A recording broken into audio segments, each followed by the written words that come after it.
ನಮಸ್ತೆ. 5.5 ಎಕರೆನಿದು. ಇದು 5 ಎಕರೆ ಪ್ಲಾಟು. 5 ಎಕರೆ ನಿಮಗೆ ಚಾಮರಾಜನಗರದಿಂದ 14 ಕಿಲೋಮೀಟ್ರ್ ಜಾಗಕ್ಕೆ. ಚಾಮರಾಜನಗರ 14 ಕಿಲೋಮೀಟ್ರ್ ಗುಂಡ್ಲುಪೇಟೆ ರೋಡಲ್ಲಿ. ಇದು ಫಸ್ಟ್ ಕ್ಲಾಸಿಗಿದೆ. ಸೊಸಿ ಮಾತ್ರ ಹಂಗೆ ಬಂಗಾರದಿದೆ. ನಾಡು ಸೊಸಿ, ಫಾರಮ್ ಸೊಸಿ ಎಲ್ಲ ಚೆನ್ನಾಗಿದೆ. ಇವರು 33 ಲಕ್ಷ ಹೇಳ್ತಾರೆ ಎಕರೆಗೆ. 33 ಲಕ್ಷ ಹೇಳ್ತಾರೆ. ಒಂಚೂರು ನೆಗೋಸಿಯಬಲ್ ಆಗುತ್ತೆ ಕುಂತ್ಕೊಂಡ್ರೆ. ಸುತ್ತ ಫೆನ್ಸಿಂಗ್ ಆಗಿದೆ, ಬೋರ್ ಇದೆ, ಡ್ರಿಪ್ ಇದೆ, ಮನೆ ಇದೆ.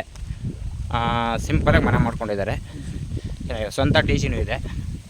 ಇಲ್ಲಿ ಏನು ಮಾಡಬೇಕು ಅನ್ನೋ ಅವಶ್ಯಕತೆ ಇಲ್ಲ. ಆಲ್ರೆಡಿ ಬಂದು ಫ್ಯಾಮಿಲಿ ಶಿಸ್ತಾಗಿರ್ಬೋದು ಜಾಗದೊಳಗಡೆ. ಮನೆ ಕಟ್ಬೇಕು ಅನ್ನೋಂಗೇನಿಲ್ಲ.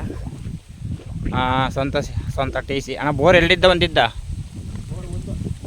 ಒಂದು ಬೋರ್ ಇದೆ ಸರ್. ಒಂದು ಬೋರ್ ಇದೆ. 2 ಬೋರು ನೋಡಿ. ಇಲ್ಲಿ ಮನೆ ತೋರಿಸ್ತೀನಿ.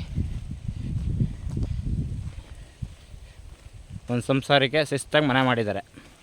ಒಂದು ಸ್ವಲ್ಪ ಫಲ ಬಿಡೋ ಮರ ಇದೆ. ಒಂದು 50 ಮರ ಬರ್ಬೋದು ಫಲ ಬಿಡೋದು. ಫಲ ಬಿಡೋ ಮರ ಇದೆ. ಅಂದರೆ ಸೊಸಿನೂ ಆಲ್ರೆಡಿ ಫಲ ಬಿಡ್ತಾಯಿದೆ. ನೋಡಿ ಮನೆ ತೋರಿಸ್ತೀನಿ. ಗೇಟ್ ಬೀಗ ಇಲ್ಲ ಒಳಗಡೆ ಹೋಗೋಕ್ಕೆ. ಮನೆಯೂ ಶಿಸ್ತಾಗಿದೆ. ಒಂದು ಸಂಸಾರ ಆರಾಮಾಗಿರ್ಬೋದು. 33 ಹೇಳ್ತಾರೆ. ಒಂಚೂರು ನೆಗೋಸಿಯಬಲ್ ಆಗುತ್ತೆ ನೋಡಿ ಸರ್. ಇಷ್ಟ ಇದ್ದರೆ ಕಾಲ್ ಮಾಡಿ, ಲೈಕ್ ಮಾಡಿ, ಶೇರ್ ಮಾಡಿ. Okay sir, thank you.